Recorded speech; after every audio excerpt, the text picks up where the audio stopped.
Muy buenos días, Puerto Rico y el mundo. Son las 8:02 de la mañana.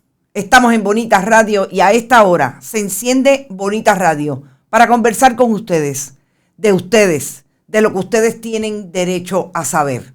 Soy Carmen Enit Acevedo y hoy es lunes 20 de diciembre del 2021. A 4 días de celebrarse la Navidad, a menos de 10 días, más o menos 11 días de despedir el 2021. Vamos a hablar de COVID-19, de lo que el Departamento de Salud hace por un lado, agencia, y por otro lado hace diligentemente la doctora Melissa Marzán. Las contradicciones del gobierno del 32% que no publica cuáles son los positivos con relación al COVID, más allá de los probables y una ínfima estadística. Y la doctora Marzán parece que la estrategia del departamento que la lleva a conversar con periodistas es que sea ella la que dé información de todos los positivos en intervenciones particulares, no masivamente distribuido a través de los mensajes del departamento. Interesante lo que nos llamaba la atención y que hemos confirmado hoy con todo lo que pasó en el fin de semana con relación a las estadísticas del COVID. Vamos también a hablar de la histórica victoria de un joven de 35 años, un salido de las protestas del 2011 y del 2019 en Chile, en Santiago de Chile y entre Punta Arenas, donde nace Gabriel Boric. Ganó las elecciones sobre 1 millón de votos de ventaja contra el candidato derechista de Chile. Me parece que las convergencias desde el punto de vista de lo que está pasando en la región latinoamericana y caribeña, de lo que está pasando en el mundo, con la nueva vuelta, cuando teníamos un freno puesto desde las posturas progresistas versus las posturas fundamentalistas religiosas y de derecha, también en la región latinoamericana, es importante que aquilatemos lo que está pasando en Chile. Vamos a hablar sobre eso. Vamos a hablar también de cómo podemos hablar en Puerto Rico que el partidismo político intenta afincarse, con el ejemplo de cómo atornillaron a Julio Alicea Basallo, el Partido Nuevo Progresista, en Cataño. Que igualmente hay una nota vieja o una nota nueva con relación vieja y nueva a las expropiaciones precisamente del litoral Guaynabo-Cataño en la barriada Vietnam, que una nueva información de lo que estaba cuestionando un joven a nivel del tribunal coloca nuevamente el asunto de los grandes proyectos de los alcaldes de Cataño y de Guaynabo en la mirilla de las comunidades que tienen alto potencial de desarrollo para las viviendas y los proyectos de lujo, para desplazar a las comunidades. Y eso no es nuevo entre Luquillo, entre la costa oeste de Puerto Rico, y vamos a hablar hoy del caso de Guaynabo Cataño. Todo en el panorama y en el contexto más amplio, incluso de lo que está pasando en Chile, porque todas estas son las protestas que se dan hasta llegar a la posibilidad de un candidato que creó alianzas con otros movimientos, pero sobre todo con los partidos, dejando atrás los partidos políticos, entre ellos el Comunista de Chile, ganó unas elecciones por sobre 1 millón de votos. Pero antes, como siempre, compartan, vayan a bonitasradio.net, allí pueden donar a través de PayPal y tarjetas de crédito. También lo pueden hacer en la Fundación Periodismo Siglo XXI, en su ATH móvil. Fundación Periodismo 21, así lo buscan y así estamos. También la Fundación recibe cheques o giros postales a nombre de la Fundación PMB 284, P.O. Box 19 4000, San Juan, Puerto Rico 00919-4000. Siempre estamos en Bonita Radio en Instagram, Bonita-Radio en Twitter, Bonita Radio en iVoox, iTunes y Spotify. Y siempre, además, estamos en YouTube 24/7. No se olviden que pueden siempre apoyar a quienes nos apoyan. Las cooperativas Abraham Rosa, la cooperativa de Vega Alta, la cooperativa Manuel Seno Gandía, Juana Díaz Coop y los amigos y amigas de Buen Vecino Café. Gracias por estar y siempre estar por ahí. Por ahí anda todo el mundo. Madeline Rivera, buenos días. George González Medrano, viva Chile. Janet Laur, saludos desde Texas. Saludos a la diáspora puertorriqueña que no nos falla. Siempre con el periodismo y con el buen periodismo de calidad y contestatario, de profundidad y que conversa con las audiencias. Enrique Méndez, muy buenos días y muchas felicitaciones. Gracias a ti, Enrique, y felicidades a ustedes. Héctor Rivera, Feliciano, todo el mundo está que viva Chile. Cari Luz López, buenos días. Rosaluldes Torres, día bonito. Adia María Ram, no te había visto por acá. Te doy la bienvenida a Bonita Radio. Bueno, vamos a empezar con el asunto del COVID. Y lo que me parece sigue siendo importante de llamar la atención de las comunicaciones del gobierno de Puerto Rico con relación a lo que está pasando en materia de salud pública. Nosotros desde el día 1 de la pandemia, que se multiplicaron los programas de Bonita Radio precisamente por la necesidad de información que había con relación al COVID y de tantos otros asuntos que percolaban en la escena noticiosa. Decíamos que por unos momentos el gobierno parecía tener control con una administración que no era la de turno, y por otro lado habían lagunas desde el punto de vista de lo que decía la gobernadora sucesora al entonces, el famoso grupo de trabajo de científicos, y el secretario en aquel momento, Lorenzo González Feliciano. Porque parecía que se decía una cosa en el Departamento de Salud y se decía otra en la Fortaleza, y que de vez en cuando no parecían estar en la misma línea. A mí me parece que estamos viendo eso en este momento en el Departamento de Salud. Y lo voy a decir exclusivamente con relación a las estadísticas del COVID. Nosotros tuvimos una entrevista la semana pasada con la doctora Melissa Marzán, que como ustedes saben es la epidemióloga del Estado. Que este gobierno ha querido cambiarle los nombres. Yo siempre digo que esa manía de cambiar los nombres no es otra cosa que tratar de establecer que son diferentes. El problema es que el nombre hace a la cosa, pero no hace al contenido. Entonces, yo creo que ya estamos viviendo tiempos en que nos buscamos más el contenido que esa posibilidad de la propaganda y la demagogia. Con relación al COVID, hay unas estadísticas que el gobierno de Puerto Rico trae a través de la plataforma virtual del Departamento de Salud. Y cuando usted va a esos números, usted ve hoy, por ejemplo, 461 positivos.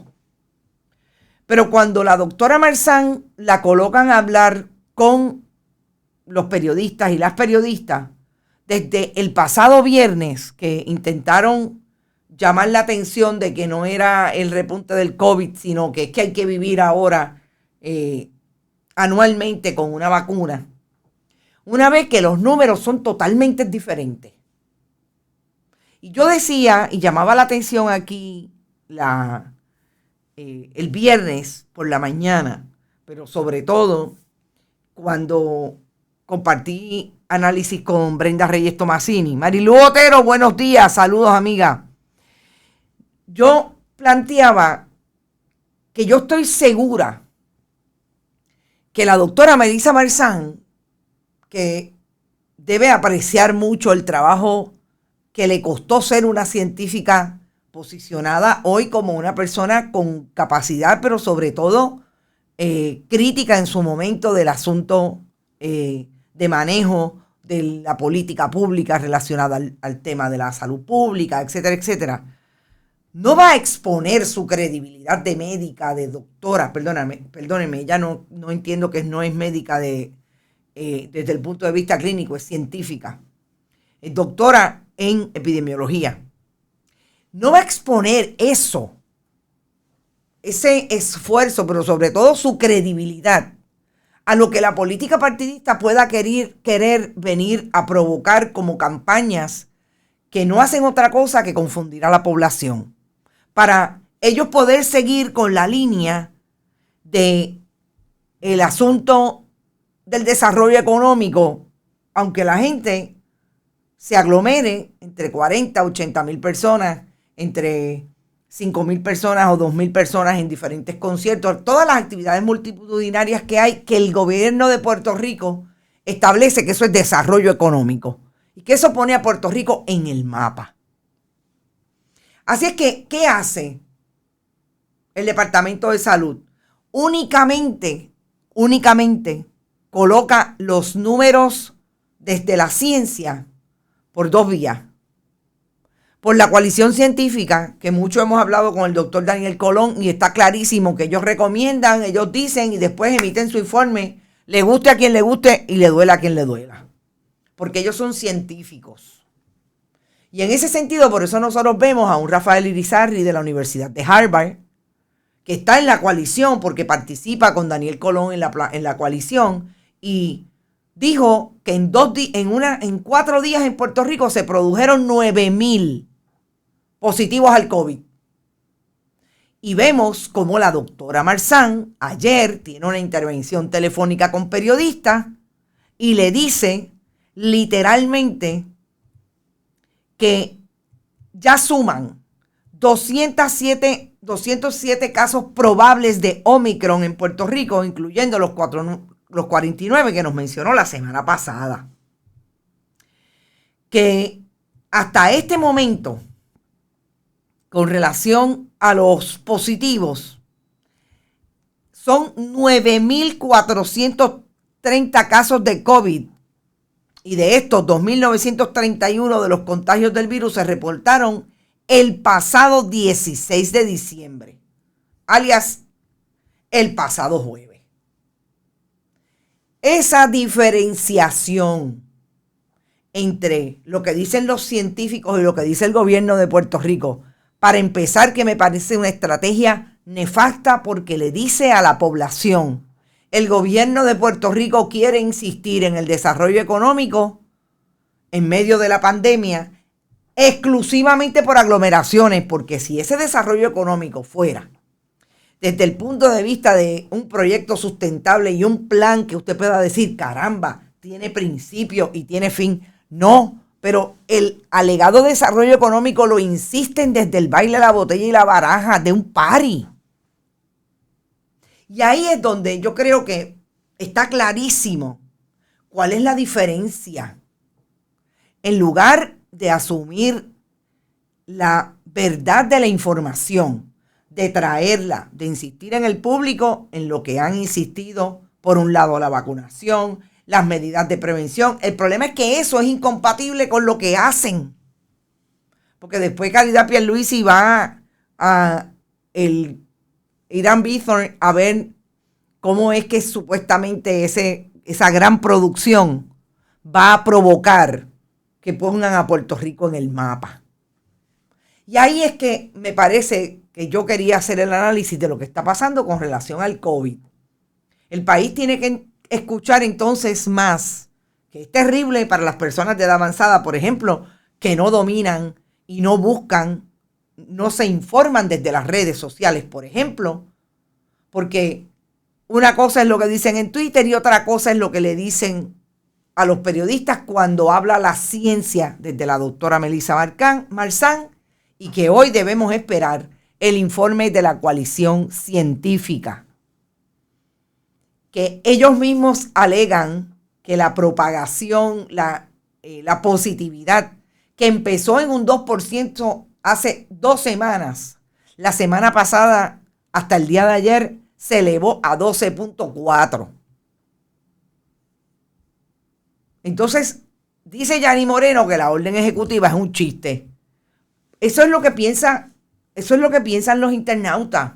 Porque realmente cuando usted lo lee, usted dice, pero ven acá, van a dejar que haya aglomeraciones multitudinarias y le van a pedir las dosis completas, que es hasta 2, recordemos que hasta ahora la ciencia no ha dicho que las dosis completas de la vacuna son 3, pero miren, ahí está una senadora estadounidense que tenía las 3 y salió positiva al COVID. Es verdad que no tiene síntomas, pero ahí está. Entonces, ¿de qué estamos hablando?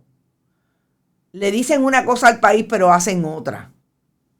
Que Rafael Irizarry también ha insistido en que los positivos, el perfil demográfico de positivos más altos hasta este momento empiezan en la edad de 15 años, de 15 a 19, que aumentó de 2.4 a 20. En la de 20 a 29, de 3% a 20 igualmente. Y en la de 30 a 39, 2.6 a 13.1. Pero el gobierno de Puerto Rico le dice una cosa al país a través de la difusión de información exclusivamente en las redes, y otra cuando los científicos, por lo menos la científica, doctora Melissa Marzán, habla con los periodistas. Esas incongruencias no le hacen bien al país. Esas estrategias que vuelven a poner, a colocar en la mente de quien consume la información, no solamente confusión, sino establecer claramente que el gobierno dice una cosa y dice otra. En momentos en que el gobernador de Puerto Rico, Pedro Pierluisi, quien estaba en Nueva York, como sabemos, reunido con la Junta de Control Fiscal la semana pasada, y supuestamente aprovechó para unas reuniones en la oficina del negociado de energía de Estados Unidos, para hablar de la reestructuración del sistema eléctrico de Puerto Rico. Y yo me tengo que reír porque en un momento en que en plena Navidad las personas de Cupey, las personas de Guaynabo, han tenido periodos hasta de 16 horas sin servicio de energía eléctrica. Que en la avenida de Diego en Santurce, frente a un hospital o en el área del hospital, porque el hospital también fue víctima de esto, estuvieron casi 24 horas sin servicio de energía la semana pasada. Y yo me pregunto, como dice Neida Soto Rodríguez, qué cara dura. Desde el día 1 nada cuadra, dice Miguel Medina. Confunden a nuestros viejos. Bueno, el problema es que a nuestros viejos quienes les informan, en el caso de los que no tienen acceso porque no pueden tener acceso, y en el caso de otros porque no dominan la tecnología, quienes les informan deben estar más confundidos, porque imagínense, si dicen que está bien ir a la actividad de fin de año, que van a ir 10,000 personas, pero por otro lado dicen que no se aglomeren. Alguien que me explique. Jelly Joel dice, esos mismos que están sin luz son los que gritaban que viva Luma y que privatizaran la Autoridad de Energía Eléctrica. Es posible, Jelly, es posible que eso ocurra. Sé de mucha gente que pensaba que la Autoridad de Energía Eléctrica debía eliminarse y convocar a los supuestos privatizadores que le iban a dar más oportunidades de que el producto fuera más barato, como si no supiéramos que el proyecto neoliberal tiene nombre y apellido y que no necesariamente se dan esas posibilidades. Y de hecho, la experiencia nos dice que es todo lo contrario. Esas posibilidades de que vengan más para abrir el campo de acción para tener costos más bajos. No. Eso nos han dado muchas muestras. Ahí está Luma. Y más tarde, ahí está más. Y antes de eso, ahí está Ondeo. Dice Mariel Rodríguez Caloca, el sábado estuve desde las 2 de la mañana hasta las 10 de la mañana sin servicio eléctrico. De eso estamos hablando. Este gobierno siempre ha traqueteado con la información, dice Anthony Martínez. Y eso es Trujillo Alto, Mariel, saludos. Y en esta época de fiestas que la ciudadanía no va a cooperar, le sumas la ambivalencia del gobierno. Nos lleva la bruja, dice Aida. El sábado estuvimos 9 horas sin luz en Bayamón. Iván Hernández. Esta es la realidad que vive el país todos los días. en diferentes bolsillos, ni hablar de lo que ocurre en el centro de la isla, que gracias a nuestros amigos de la red informativa llegamos a ellos con bonitas radios.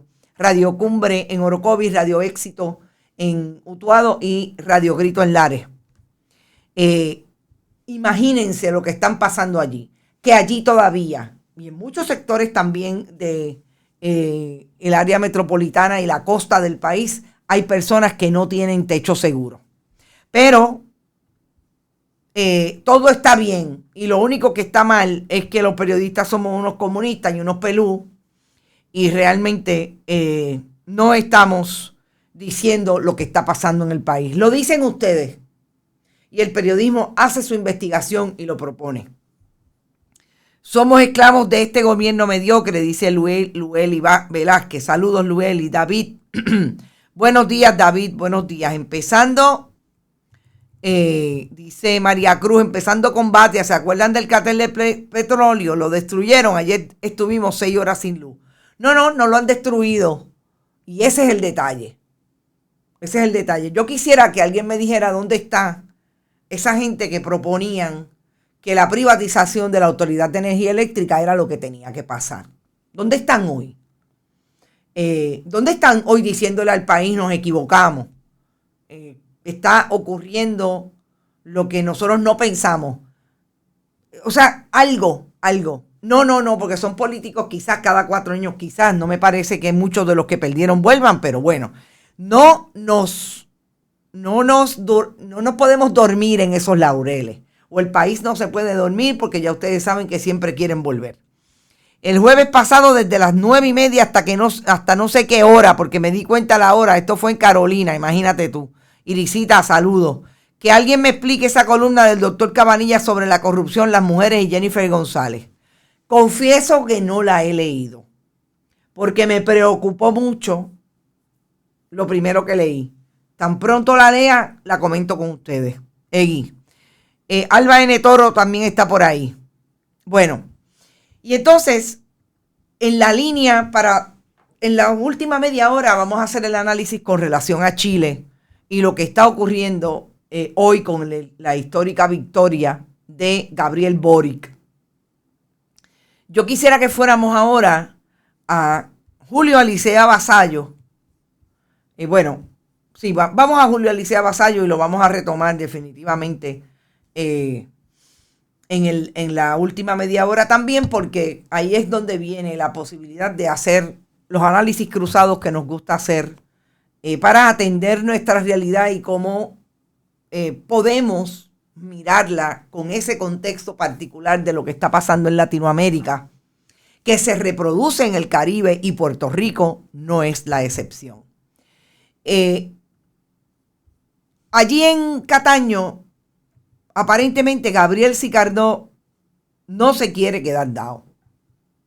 Está nuevamente en los tribunales tratando de colocar en el tribunal la posibilidad de que pueda ser un candidato certificado para ir a una elección. Solicitó que se certifique como candidato y la celebración de la elección especial, y también exigió que se declare en desacato al PNP por no demostrar con evidencia los argumentos que fundamentan la determinación del organismo para descualificarlo. Esto es importante a mi juicio porque fíjense que el tribunal le dijo al Partido Nuevo Progresista,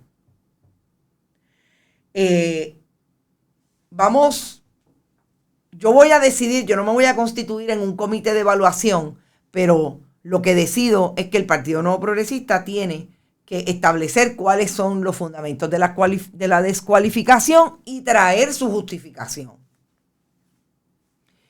Yo me pregunto, ¿cuál es la prisa del Partido Nuevo Progresista de poner a una persona a dedo en Cataño?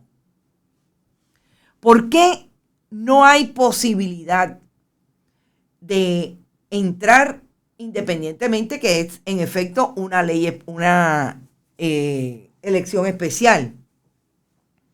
¿Por qué no hay la posibilidad de hacerla en un momento en que ese partido no solamente el país está mirando de afuera, porque obviamente quien no es PNP no puede ir a decirle al directorio del PNP, mira, vamos a escoger entre los que hay por lo menos un poquito de democracia, que ustedes dicen que vivimos en una democracia.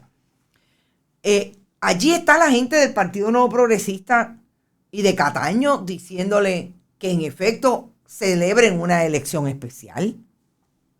Todo esto con el telón de fondo de la suspicacia que tiene el país entero de que el Partido Nuevo Progresista se robó las elecciones en muchos términos, incluido en la alcaldía de San Juan. O sea, todo esto está ahí y el Partido Nuevo Progresista, y yo escuchaba a Rodríguez Aguiló, el representante, decir, esto se acabó, dejen de estar literalmente, y lo voy a citar porque me llamó poderosamente la atención, que Rodríguez Aguiló, Gabriel Rodríguez Aguiló, representante, ex vicepresidente de la Cámara bajo Carlos Johnny Méndez, el licenciado tiene todo el derecho de acudir al tribunal, pero no podemos continuar intentando dilatar los procesos con tácticas legales en los tribunales.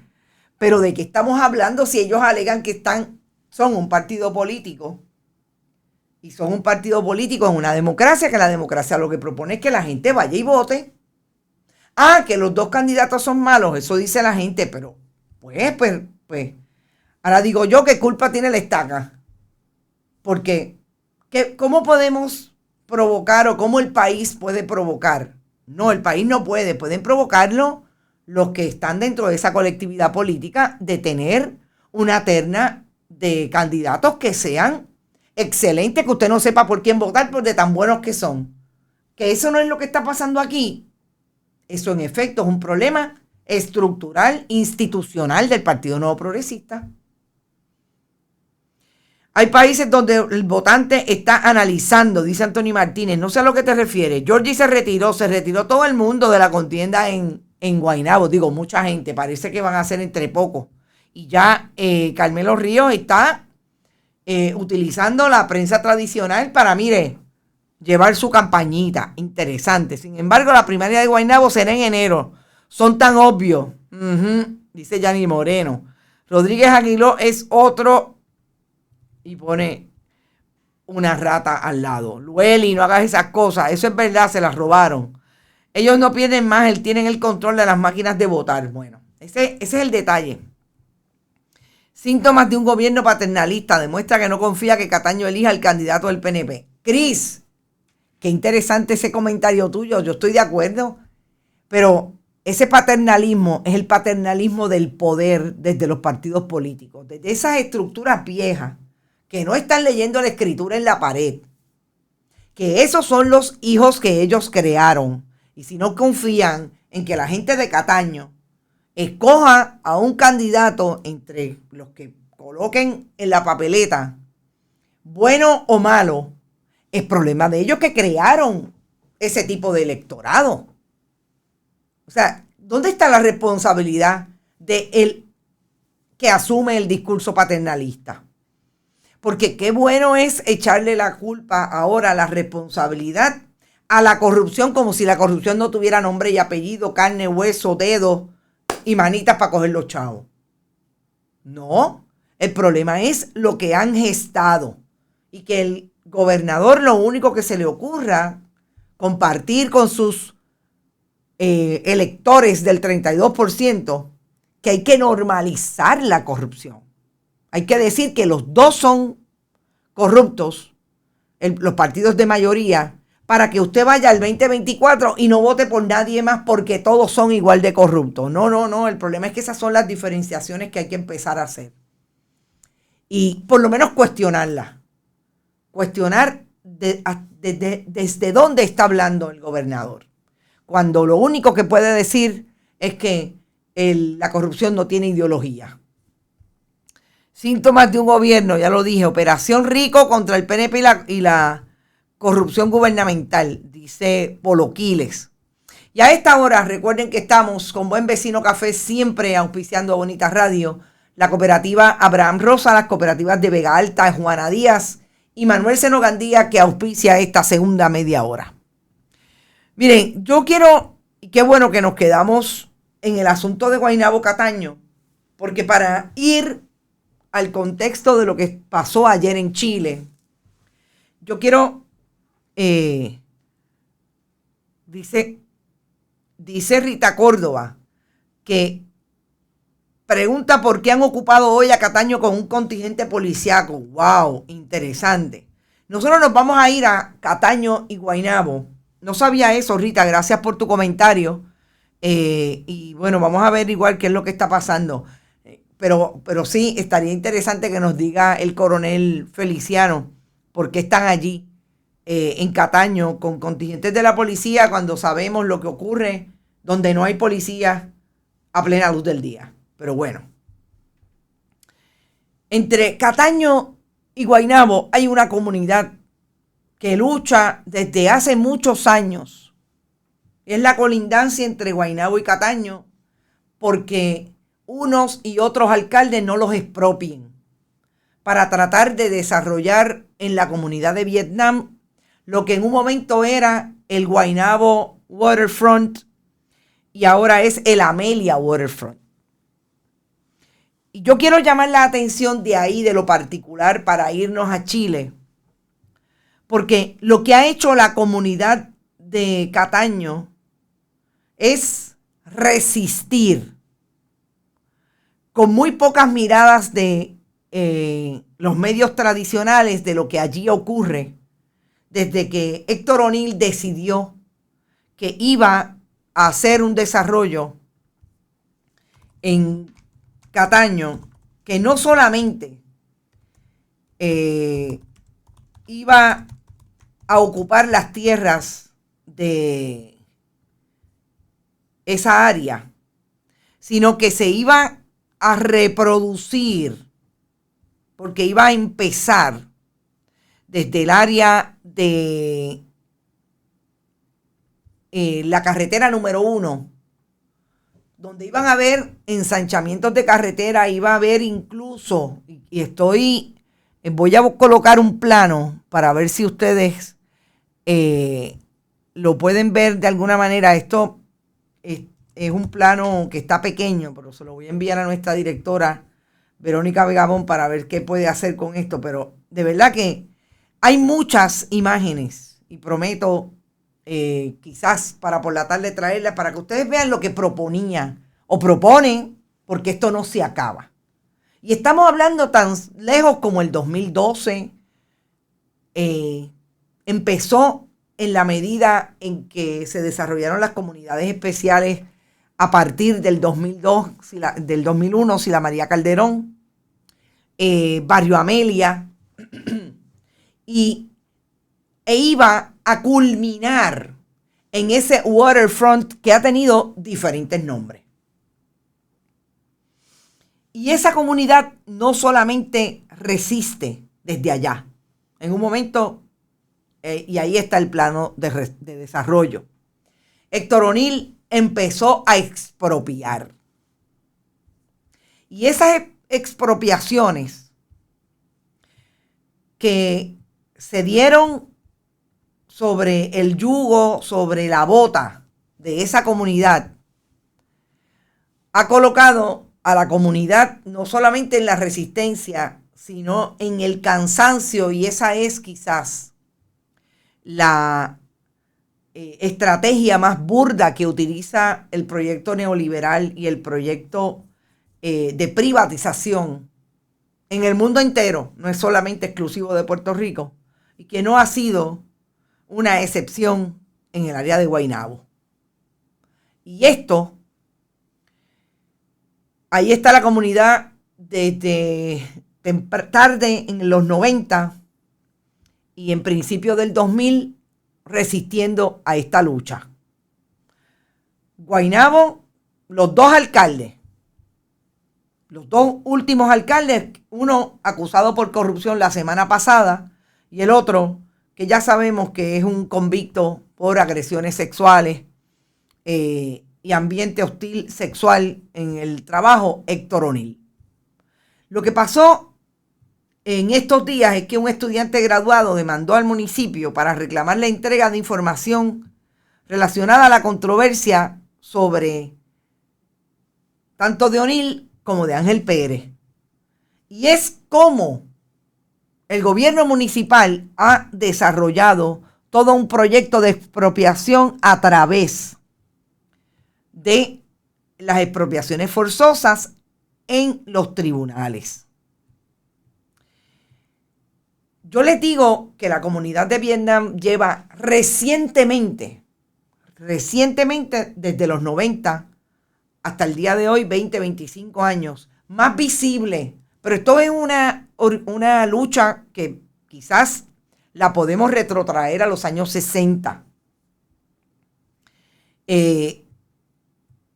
Desde el inicio en que se desarrollaron. La demanda fue radicada el 10 de diciembre a través de la Ley de Transparencia y Procedimiento Expedito. Desde el 93 al 2017 tienen la información de los pagos por concepto de justa compensación consignados por el municipio en el tribunal en procesos de expropiación forzosa. Pagos realizados por el municipio por concepto de compraventa de terrenos o propiedades. Las resoluciones o declaraciones de estorbo público emitidas por el municipio.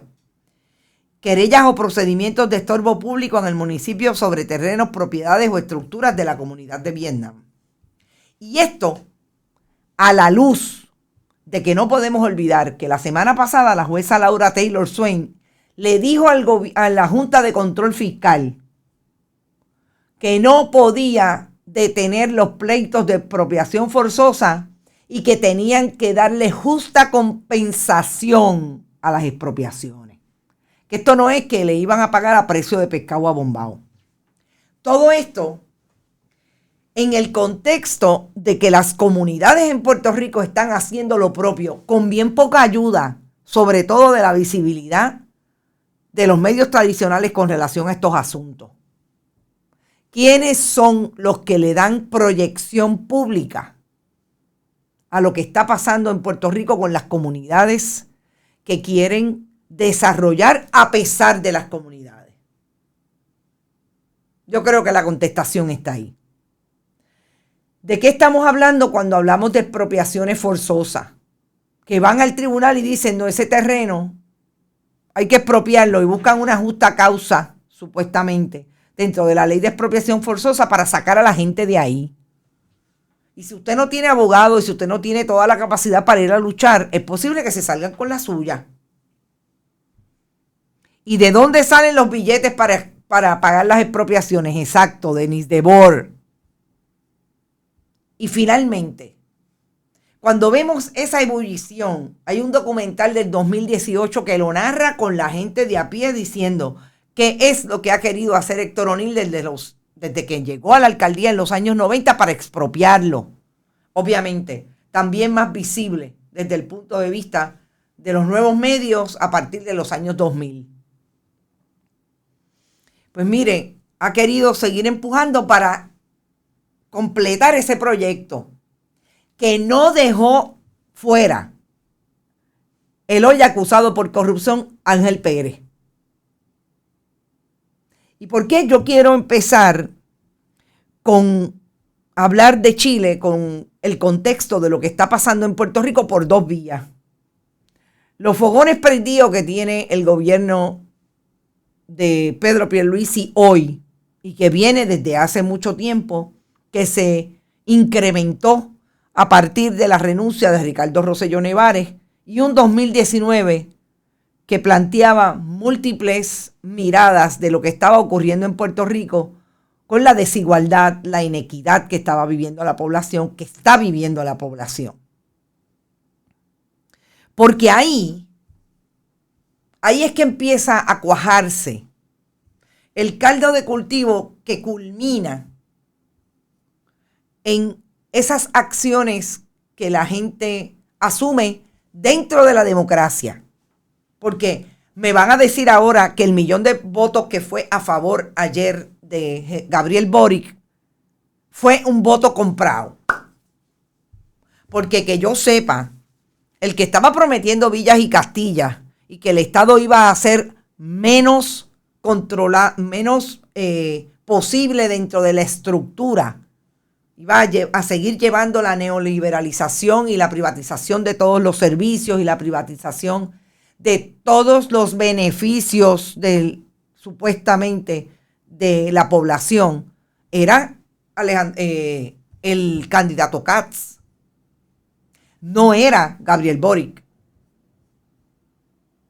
Entonces, ¿qué es lo que estamos planteando? Son los fogones prendidos los que colocan a la población en posición de tomar decisiones. Y cuando uno ve hasta dónde ha llegado en Puerto Rico la posibilidad de la gente que se tire a la calle, que son procesos que no son de un día para otro, tiene que ir a cuál es la historia. Y vamos a la historia de Cataño, Guaynabo, que hoy está colocando en uno de esos dos municipios a un alcalde a dedo, que el directorio del Partido Nuevo Progresista decidió que iba definitivamente a poner a Julio Basallo versus Gabriel Sicardó. Entonces ahí es que yo quisiera, además de establecer esa diferenciación, poner de frente lo que está pasando en Puerto Rico con esos fogones prendidos que están en todos lados, hasta los policías, para no dejar de proponer que la gente esté saliendo a tratar de luchar por su futuro, pero sobre todo por su presente. Hasta los policías en Puerto Rico deciden que se van a paro por lo que está ocurriendo con las pensiones. Y siguen los fogones prendidos en muchas comunidades por el desarrollo sin ningún tipo de control. Ahí está lo que está pasando en el humedal de Luquillo, que tengo que decir que ayer me comuniqué con un funcionario del Instituto de Cultura y me dicen que el Instituto de Cultura fue el programa de arqueología, fue al área donde están proponiendo ese desarrollo y no encontraron nada relacionado con lo que pueda ser vestigios de ese tipo de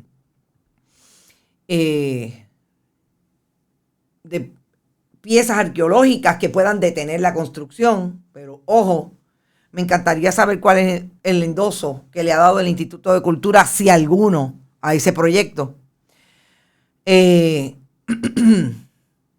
Y ahí es que empezamos a ver cómo se replica por las 4 esquinas del país. Estuvieron los estudiantes de la Universidad de Puerto Rico, han estado siempre en los diferentes momentos.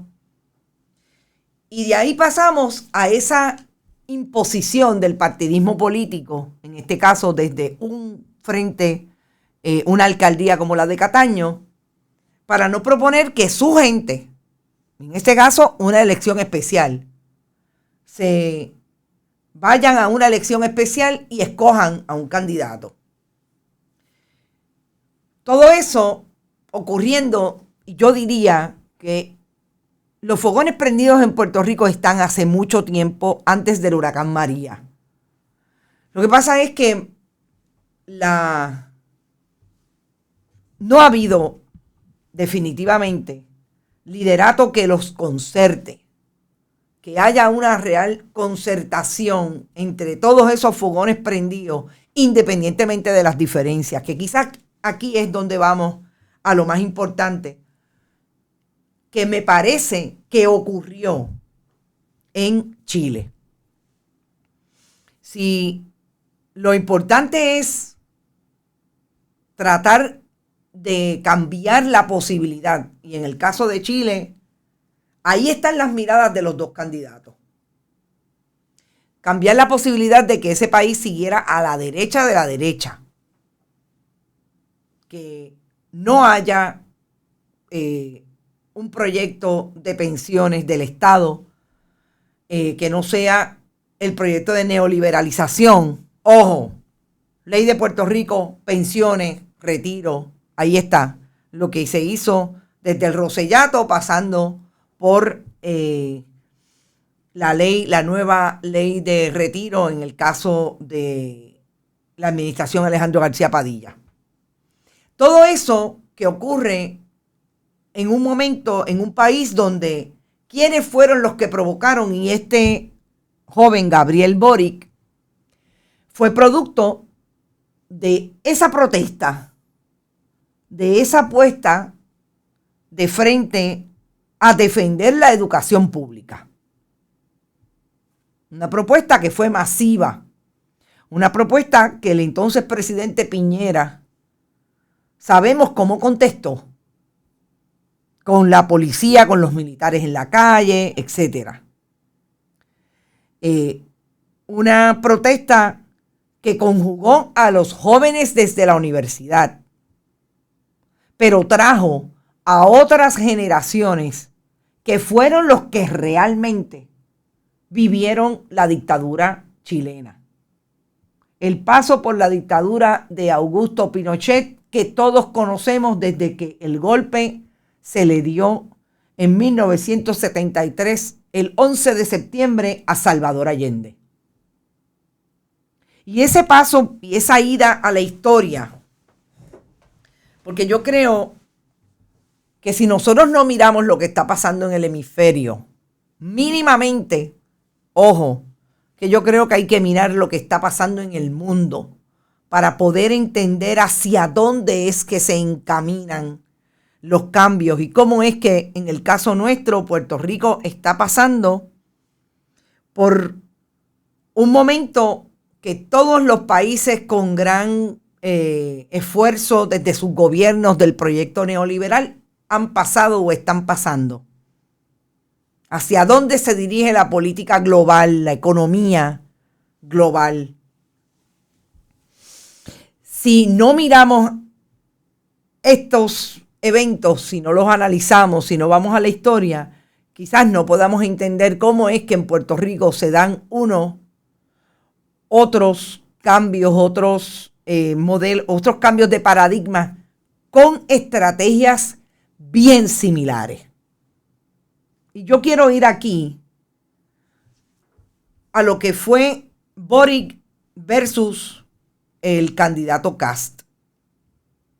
Porque no hay manera de entender este asunto si usted no puede mirar lo que son los perfiles de uno y otro y lo que le decían al país. Pero para empezar, que Boric es este candidato del Frente Amplio que incluso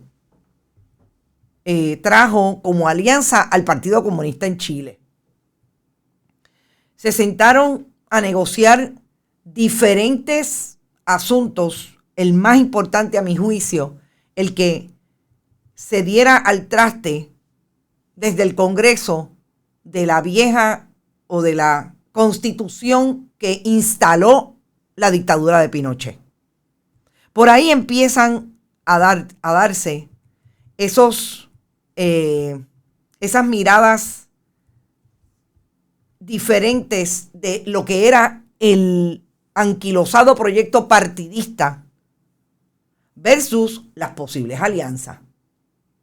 Y este joven no iba a ser el candidato porque se negó incluso, y quiero citar lo que dijo una de las historias que se hacen desde los pasados meses. Recordemos que fue en noviembre cuando se alzó como candidato del frente. No está dentro de mis intereses, dijo Boric. Falta muchísima experiencia, muchísimo por aprender de conocimiento del Estado. En ese momento, el Frente Amplio se debatía entre Daniel Jadue, del Partido Comunista, en la elección interna de la coalición Apruebo Dignidad. Apruebo Dignidad es el proyecto, el Frente Amplio, que se dio en estas elecciones y ahí está. En julio del 2021, cuando decidió que sí, que iba a hacerlo, fue entonces a una elección entre los candidatos del Frente y salió electo. Ahí empieza el desarrollo político de este joven que fue esa posibilidad para Chile desde que empezó a despuntar como líder de ese grupo, un joven abogado en ese momento, de ese grupo de jóvenes de menos de 40 años en Chile que estaban de frente a las protestas, empezando por el asunto de la universidad.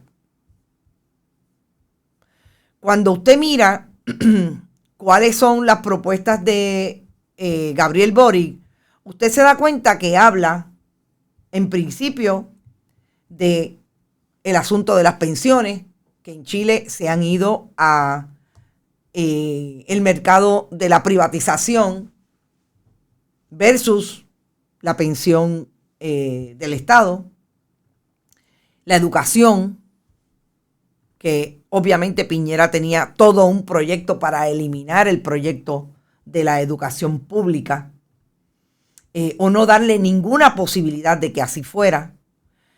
El trato, y Boric habla específicamente de los proyectos alrededor de la perspectiva de género, de esa mala palabra y ese mal concepto que aquí quiere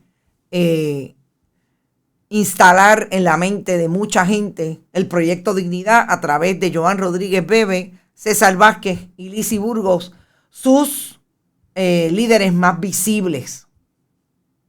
Boric habla de un proyecto de atender el asunto de la violencia de género, un proyecto no sexista, es decir, un proyecto que atiende a la perspectiva de género, pero hacen lo que a mí me parece una buena estrategia de comunicación para ir a convencer a un país que tiene una población que definitivamente está, sobre todo, instalada en el asunto del fundamentalismo católico.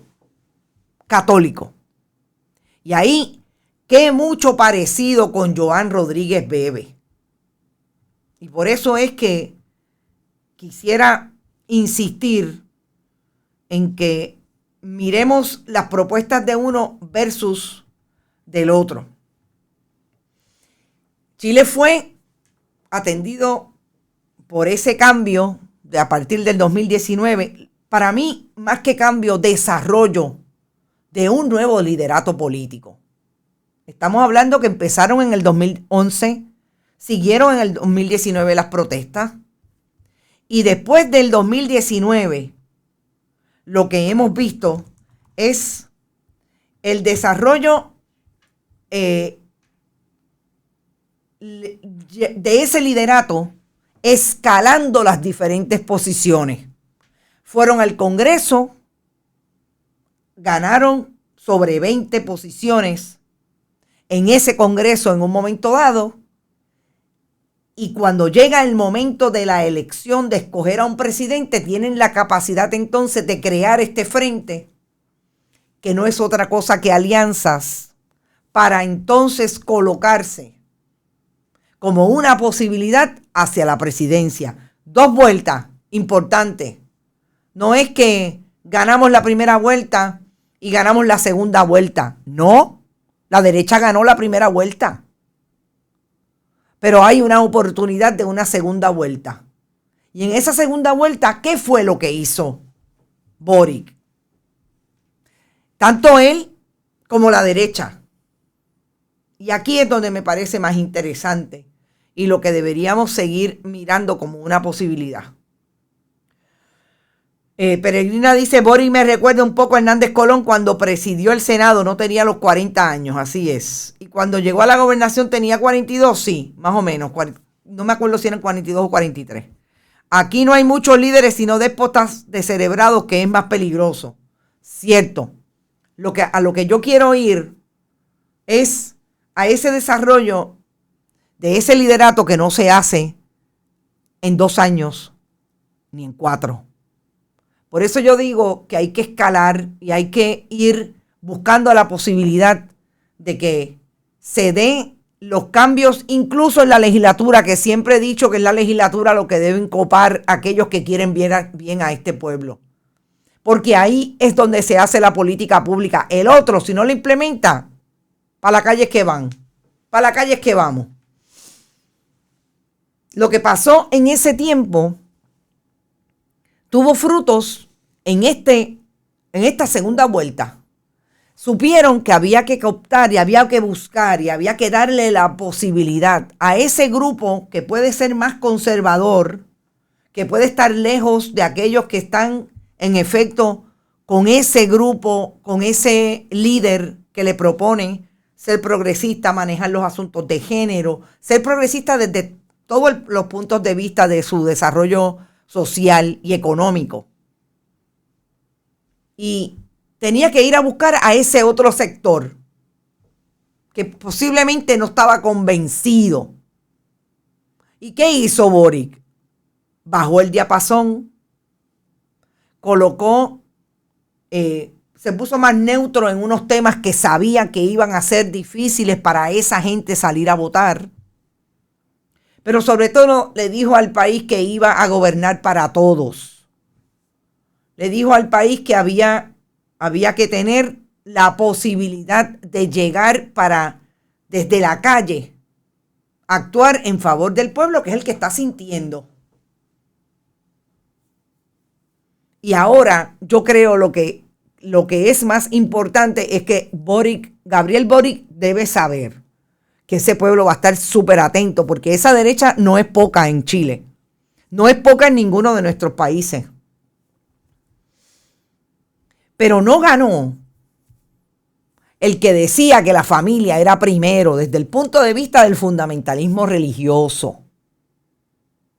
Que lo que tenía que pasar en Chile era seguir privatizando el país para que el Estado dejara de tener menos responsabilidad y los billetes estuvieran en la calle. Que no hablaba nada de las reformas a las contribuciones y el aumento en contribuciones al que más tiene. Esa es una de las cosas que está planteando Boric. Una de sus fortalezas es, entre otras, decir, el que más tiene que pagar más porque tiene que responder y tiene que ser la base, ese dinero que entre al Estado para desarrollar los planes de socialización del sistema de enseñanza, de las pensiones, etcétera. Y ambos moderaron el discurso, porque en efecto esas cosas se tienen que hacer. No es que usted se vaya a dar golpes de pecho con Wanda Rolón, y no es que se vaya a sacar fotos y a decir que en efecto está en contra del aborto. Todo lo contrario. Boric dijo desde el día 1 que lo que quiere es una ley de aborto accesible para la población. Uno de los más grandes problemas que tiene Chile es el fundamentalismo católico. Chile fue uno de los últimos países, si no el último, en que se aprobara el divorcio en ese país. O sea, de eso estamos hablando. Y yo creo que seguiremos mirando qué es lo que está pasando en Latinoamérica, qué es lo que está pasando en nuestro hemisferio, en el mundo, para nosotros también sentarnos a establecer el desarrollo del liderato, hacia dónde va, el desarrollo de estas generaciones que son los que se tienen que quedar con el país. Hay posibilidades de que esto ocurra. ¿Cómo es que la estrategia de los que hablan se acabó el partidismo se tiene que colocar en efecto en una posibilidad de que no sea la bandera de los partidos políticos la que ondee en una actividad multitudinaria en favor de las causas del país, sino la bandera del país mismo? Todo esto a mí me propuso definitivamente un análisis que pudiera, aunque pequeño porque ya son las 9 y ya nos tenemos que ir, que proponga una posibilidad de que estas nuevas acciones a nivel de lo que está ocurriendo en Chile y en otros países en Latinoamérica se pueda replicar y podamos empezar a ver los ejemplos y cómo se está esto cambiando.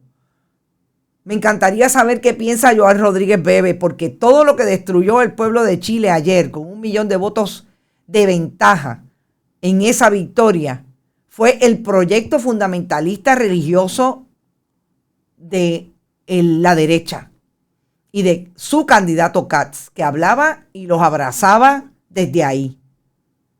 Y lo que está proponiendo Proyecto Dignidad en Puerto Rico, y lo que tienen que saber esos jóvenes que son posibilidad para salir a votar en elecciones si es que sus partidos los dejan, es en efecto lo que propone esta gente versus la posibilidad de tener una alianza que proponga a un país de ser menos punitivo con relación a la diversidad de las personas y mucho más dialogante y sobre todo mucho más solidario para el futuro mismo y la construcción del futuro del país.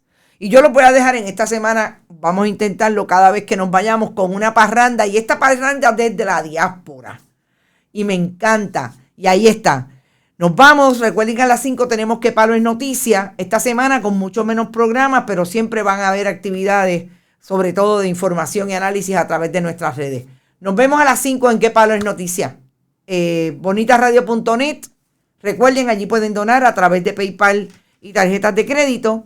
Fundación Periodismo 21. Allí está todas nuestras redes, plataformas. Bonitas Radio en Instagram, Bonitas Radio en Twitter a través de Bonitas-Radio, iVoox, iTunes, Spotify, siempre en YouTube, y además gracias a Buen Vecino Café, a la cooperativa Abraham Rosa, a las cooperativas de Vega Alta, Manuel Seno Gandía y Juana Díaz. Éxito, nos vemos a las 5. Disfruten la parranda. Feliz Navidad.